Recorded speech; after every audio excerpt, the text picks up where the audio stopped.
지난주에요, 성전 미문에 앉아서, 미문이라고 그랬죠. 골든 게이트라고 했는데요, 이 성전 미문에 앉아서 구걸하던 이 안진뱅이에게 베드로와 요한이 지나가다가 금과 은은 내게 없지만 나사렛 예수 그리스도의 이름으로 일어나 걸으라 선포하자 그 안진뱅이가 일어나서 걷고 뛰면서 하나님을 찬양했던 사건을 볼 수 있었습니다.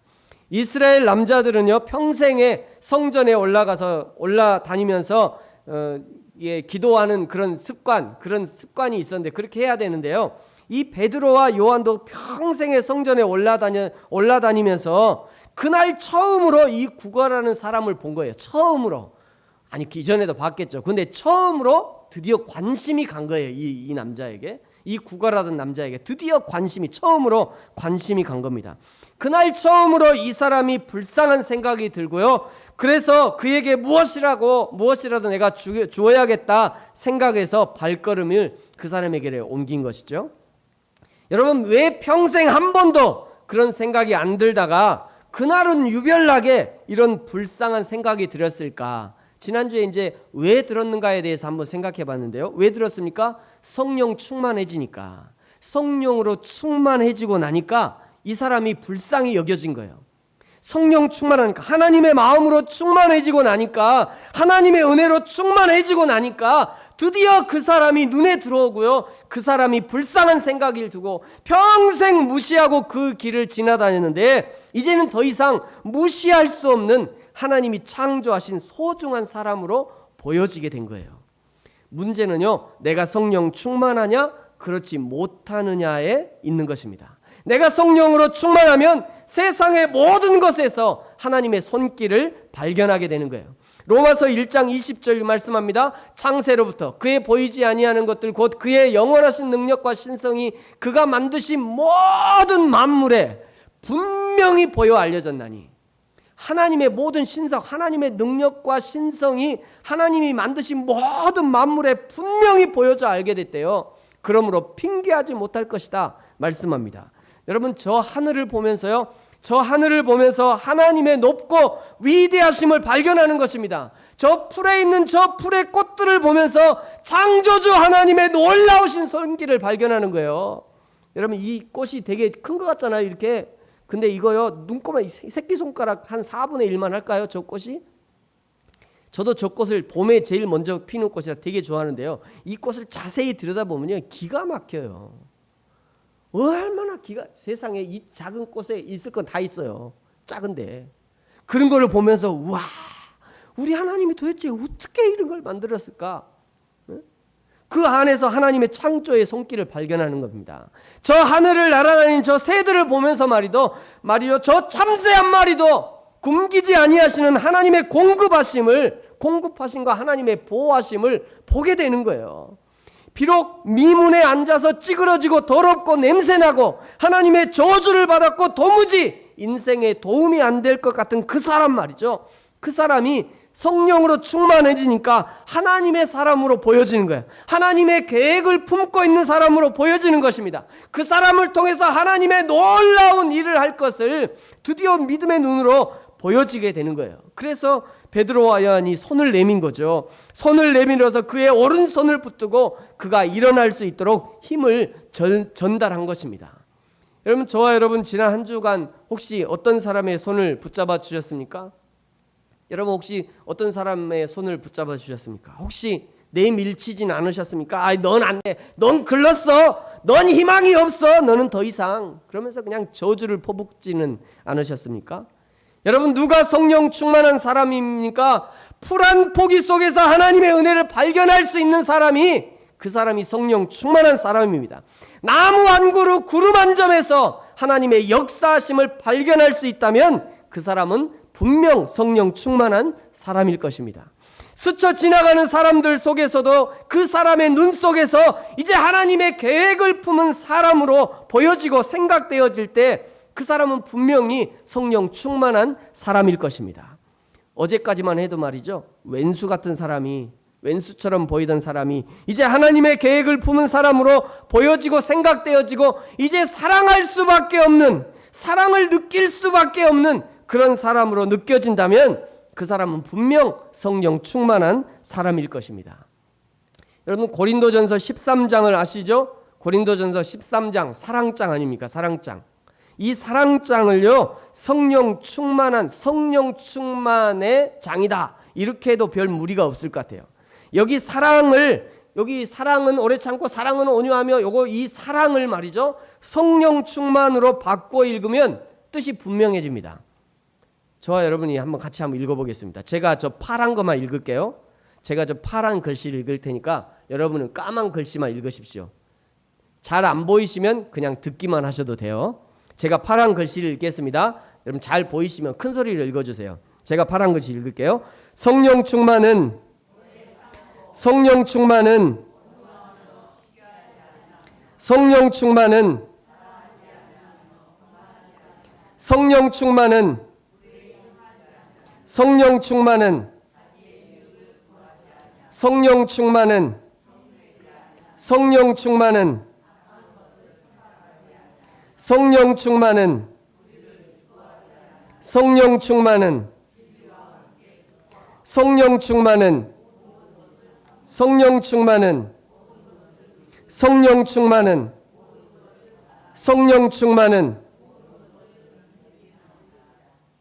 아멘. 아멘이십니까?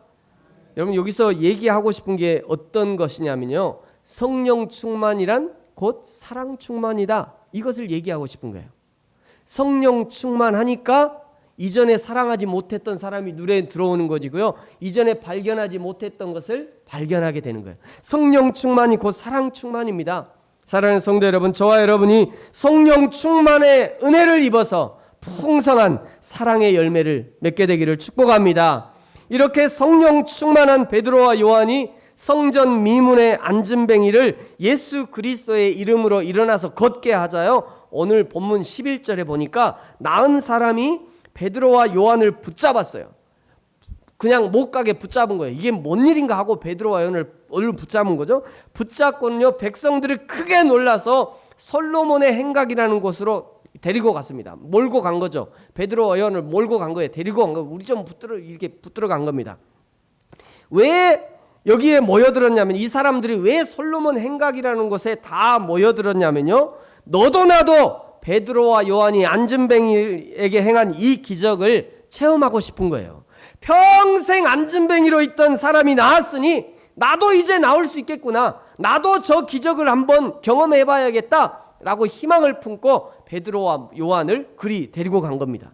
저 안진뱅이만 기적을 체험하겠냐? 나도 기적을 한번 체험해 보리라. 이런 마음을 가지고 저 솔로몬 행각으로 모여든 것이죠. 여러분 지금도요 교회에 이런 기적이 일어나면요 교회에 사람들이 구름대처럼 모일 거예요. 광주의 남구에 가면 아주 큰 교회가 있는데 그 교회도요 초기에 목사님이 그런 막 신유의 은사가 있어가지고 막 벌떡벌떡 사람들이 일어난 그런 일들이 있었습니다. 여기에 있는 이 부르심교회 조현철 목사님이 그 목사님한테 가서 안수 한번 받으면 막 암덩이 병원에서도 포기한 암덩이가 목사님이 안수만 하면 그냥 암덩이가 다 난다. 이런 얘기하면 우리 교회가 지하 100층에서도 다 사람들이 올 거예요. 막 미어 터질 겁니다. 이렇게 막 미어 터질 거예요. 우리 교회도. 하나님 어떻게 나도 한번 나에게도 한번 그런 은사를. 백성들이 이 솔로몬의 행각에 모이자 그 솔로몬의 행각에서 베드로가 안수하지 않았어요. 다시는 사람들의 손을 잡아 일으키지 않았습니다. 베드로가 거기서 뭐 했습니까? 오늘 12절에 보니까요. 베드로가 거기서 두 번째 설교를 시작합니다. 베드로가 이것을 보고 백성에게 말하다. 이게 무슨 얘기냐면 베드로가 설교를 시작했다 이런 말씀이에요. 여기 베드로의 두 번째 설교가 등장한다는 것이 매우 중요합니다. 이 베드로가 두 번째 설교하고 있다는 것이 매우 중요해요. 여러분 베드로의 첫 번째 설교를 기억하십니까? 첫 번째 설교학을 전공했던 신학자들로부터 거의 낙제점을 받았던 그 설교 말이죠. 베드로의 첫 번째 설교가 언제 있었죠, 여러분? 2주 전에 얘기해서 다 까먹으셨죠? 베드로의 첫 번째 설교가 언제 있었습니까? 마가의 다락방에서 저 성령 충만의 은혜를 받고 거기 밑에 있던 사람들이 깜짝 놀라갖고요. 자기가 난곳 방언으로 말하기 시작하니까 거기 약 16개 지방, 여기 16개 지방이라는 것은 16개 나라를 얘기하는 거예요. 16개 나라에서 모여든 사람들이 다 자기 나라의 말로 막 하나님의 놀라운 비밀을 듣게 된 것이에요. 깜짝 놀랐어요. 사람들이 깜짝 놀라고 당황하고요. 어떤 사람들은 저 사람들이 낮에 그냥 새술에 취했다라고 놀렸는데, 많은 사람들은요 그런 현상을 경험하면서 분명 그들의 마음이 흔들리는, 이게 도대체 어떻게 된 건가. 거기서 막 예수 그리스도 얘기도 하고 막 자기 귀에 들려지니까, 복음의 소식이 들려지니까 깜짝 놀랐을 거예요. 여러분, 이 첫 번째 기적이 있은 다음에 등장하는 것이 뭐냐면요, 유대인과 예루살렘에 사는 사람들아 내 말에 귀를 기울이라 하면서 베드로의 첫 번째 설교가 등장합니다. 그 다음에 오늘 두 번째 설교가 등장하는 배경이 이렇죠. 미문에 앉아있던 안진뱅이를 이렇게 세우는 기적이 있고 난 다음에 바로 두 번째 설교가 등장하는 거예요. 여러분, 지금 이 구조가 매우 중요합니다. 이 구조를 통해서 기적이 있은 다음에 설교, 두 번째도 기적이 있은 다음에 설교, 이 구조를 통해서 하나님이 매우 중요한 메시지를 지금 우리에게 주고 계신 거예요. 여러분, 그것이 무엇이냐면요, 기적 다음에 말씀이 있어요. 기적 다음에 말씀. 두 번 계속 반복되는 거죠.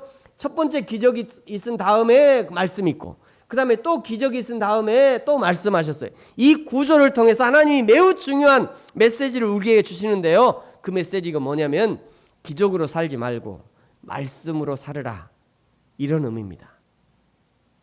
저를 따라서 고백해 보겠습니다. 기적으로 살지 말고 말씀으로 살아라. 다시 한번, 기적으로 살지 말고 말씀으로 살아라. 기적으로 살지 말고 말씀으로 살아야 된다는 것을 지금 하나님이 우리에게 말씀해 주고 계시는 거예요. 여러분, 마태복음 4장에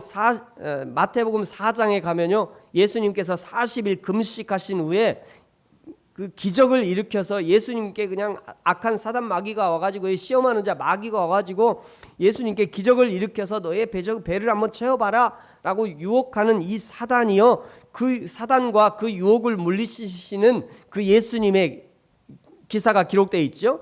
마태복음 4장 3절 이하에 보면 이렇게 말씀하셔요. 시험하는 자가 누구죠? 마귀죠. 시험하는 자가 배고픈 예수님께 와가지고 시험하는 거예요. 야, 이 돌들로 떡덩이가 되게 한번 해봐라.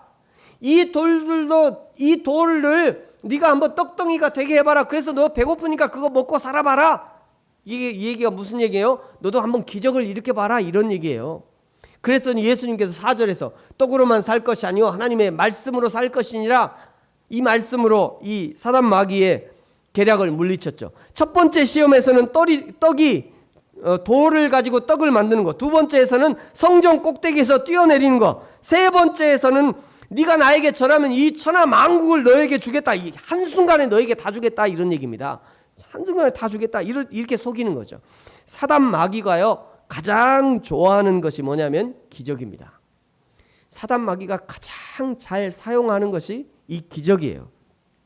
요한계시록의 마지막 때에요, 적그리스도가 이제 19장, 20장, 18장, 17장에 보면 악한 사단 마귀, 이제 적그리스도가 등장하는데, 이 적그리스도가 사람을 막 살리기도 하고 사람을 죽이기도 하고요, 살리기도 하고, 짐승에게 말할 권한을 줘가지고요, 짐승이 막 말을 하는 이런 기적을 사단이 일으킵니다.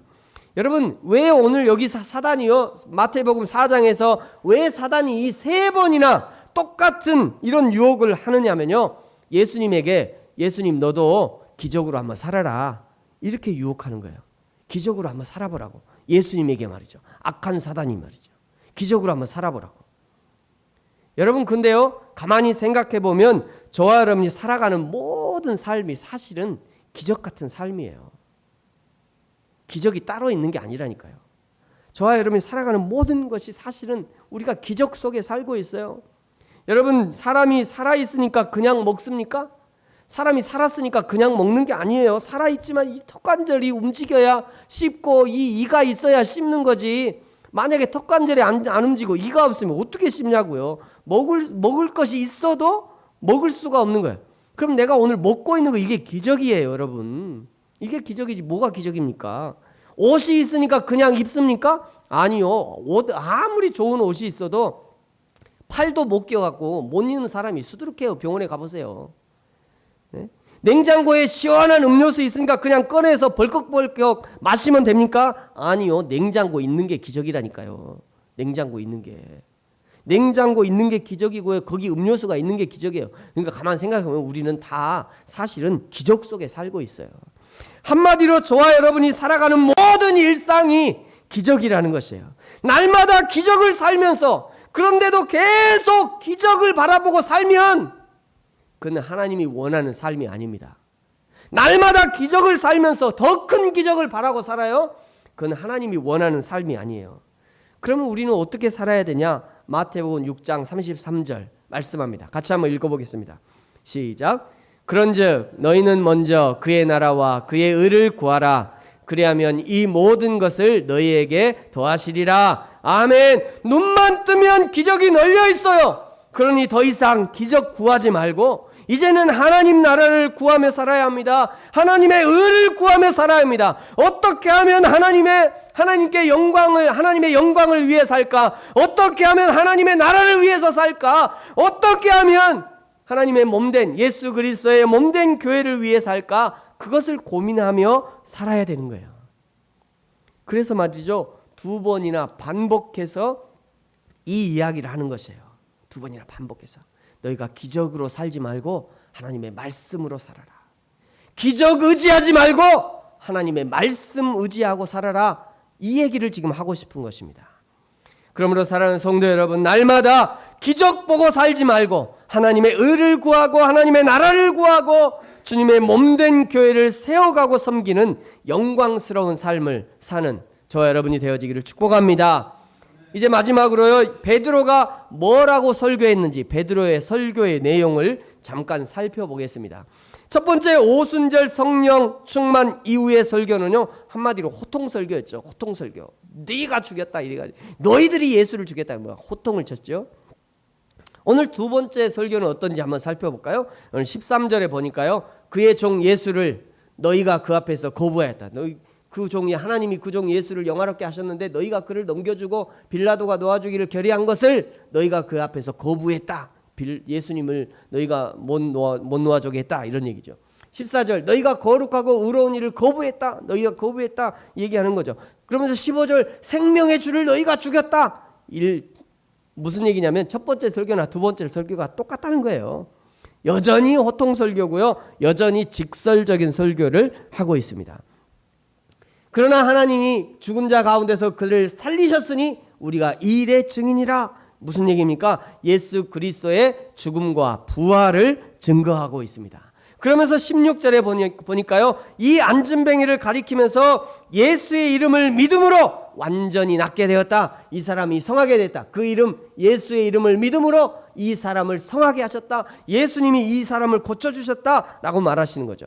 15절에서는 너희가 예수를 죽였다라고 호통치더니 17절에 보면요, 너희가 알지 못해서 그랬다라고 한번 타이릅니다. 너희가 알지 못해서 그랬고 너희 관리들도 그 예수를 알지 못해서 그랬다라고 얘기해요. 그러면서 18절, 하나님이 이 모든 것을 구약성경, 이 모든 선지자라는 것은 구약성경을 의미하는 거죠. 하나님께서 이 모든 구약성경을 통해서 미리 알게 하신 것이다. 이 예수 그리스도의 고난과 죽으심과 부활을 우리에게 미리 알게 하셨다라고 얘기하십니다. 너희들에게도 이것을 알게 하기 위해서 하나님이 이 모든 일들을 하게 해주셨다라고 말씀하셔요. 그러면 이제 너희들이 어떻게 해야 되냐? 19절에서 말씀합니다. 우리 19절은 같이 한번 읽어보겠습니다. 19절입니다. 시작. 그러므로 너희가 회개하고 돌이켜 너희 죄 없이 함을 받으라. 이같이 하면 새롭게 되는 날이 주 앞으로부터 이를 것이요. 아멘. 그러면 어떻게 해야 됩니까? 이 백성들에게 어떻게 하라는 거죠? 회개하고 돌아오라는 거예요. 회개하고 돌아오라. 너희가 지금 예수 그리스도를 이렇게 처우해서 결국 예수님이 돌아가시고 예수님이 죽으셨다가 부활했으니 어떻게 해야 되나? 너희가 회개하고 돌아와야 된다. 이것을 말씀하시는 거예요. 여러분, 회개하는 것이 무엇입니까? 회개하는 것은요, 뉘우치는 것이 아닙니다. 회개라는 것은 뉘우치는 것이 아니에요. 회개는 뉘우치는 것이 아닙니다. 뉘우치는 것이 아니고 지금 잘못하고 있는 것에서 완전히 돌이켜야 돼요. 완전히 돌이키는 것. 그것을 회개라고 그래요. 저주에서 축복으로 삶의 태도를 바꿔야 됩니다. 판단하고 정죄하는 삶의 태도에서 축복하고 지지해주는 태도로 바꿔야 되는 거예요. 불평하고 짜증냈던 삶의 태도를 감사하고 만족하는 태도로 바꿔야 됩니다. 이것이 회개입니다. 이것이 완전한 유턴, 이것이 진짜 회개인 것이에요. 여러분, 무엇을 회개해야 됩니까? 하나님이신 예수 그리스도를 알아보지 못하고 예수를 믿지 못한 것을 회개해야 돼요. 어떤 사람은 저는 예수 믿고요, 저는 예수 믿은 후에 나쁜 짓을 한 번도 안 했어요. 그래서 회개할 게 없어요. 예수 못 믿은 것을 회개해야 돼요. 나면서부터 예수 안 믿은 거 회개해야 된다니까요. 뱃속에서부터 예수 안 믿은 거 그걸 회개해야 돼요. 회개를 다른 게 아니에요. 예수 안 믿은 것을 회개하고 예수 못 믿은 것을 회개해야 돼요. 그렇게도 예수 믿으라고 얘기해도 그냥 고집 부리면서 나는 모르고, 나는 모르니까 안 믿고, 싫다고 안 믿고, 날마다 기적을 살면서도 정작 기적의 주인이신 그 예수 그리스도를 믿지 못한 것을 회개해야 되는 거예요. 그러면 여러분, 회개할 게 있어요, 없어요? 있어요, 없어요? 많아요, 많아요. 뭘 생각해요? 예수 안 믿은 것을 회개해야 된다니까요. 많아요, 우리 회개할 일이. 너무너무 많습니다. 만물에 분명히 드러난 하나님의 영광을 모른 채 한 것을 회개해야 돼요. 사실은 정상은요, 눈만 뜨면 그냥 감사하고 축복할 일이 너무너무 많아요. 눈만 뜨면 아이고 감사합니다. 오늘 아침에 감사하지 못한 것도 회개해야 돼. 오늘 아침에. 예? 오늘 아침에 눈 번쩍 뜨면서도 눈은 번쩍 떠 아이고 주님 나를 살려주셨네. 감사하지 못한 것도 회개해야 돼. 이 회개할 일이 많습니다. 예수님을 모르고 안 보이고 창조주 하나님을 의식하지 못하니까 마치 하나님이 안 계신 것처럼 행동하고 몰래 숨어서 나쁜 짓 하고 뒤돌아서서 죄를 짓고 하나님이 하늘에서 졸지도 주무시지도 않고 우리를 지켜보시는데 그 하나님 앞에서 속이고 욕하고 저주하고 그것을 회개해야 돼요. 그 죄를 회개해야 되는 것입니다.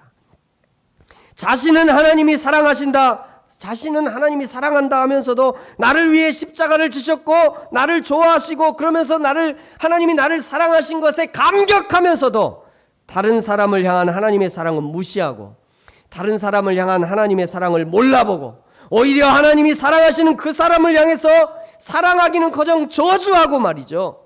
그것을 회개해야 돼요. 그것을. 여러분, 오늘 회개하시기 바랍니다.